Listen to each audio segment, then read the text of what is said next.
Ano ulam? Hello Philippines and hello world! Another day, another vlog. At heto nga at napakaaga kong gumising para igayak ang aking anak.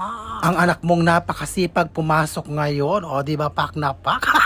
Kahit umuulan, pasok pa din. Ganyan ang aking anak ngayon. Napakalaki nga na ipinagbago niya kesa noon, nung elementary pa siya. Abay, syempre bilang magulang, natutuwa ako para sa aking anak. Abay, lalo akong ginaganahang pumasok at magtrabaho, di ba?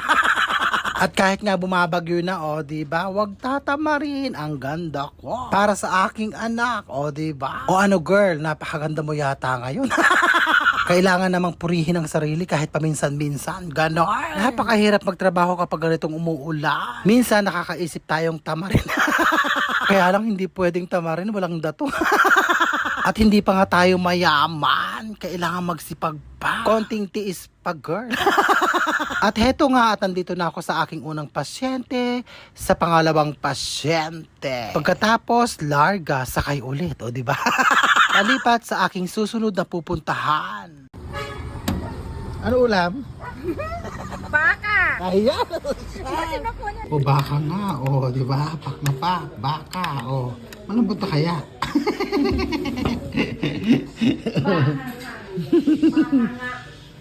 Ilang oras mo ito pinakuluan? 2 kalahating oras. Para matigas pa rin ha.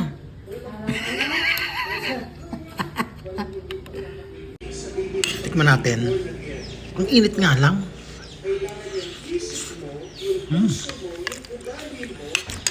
Kamote.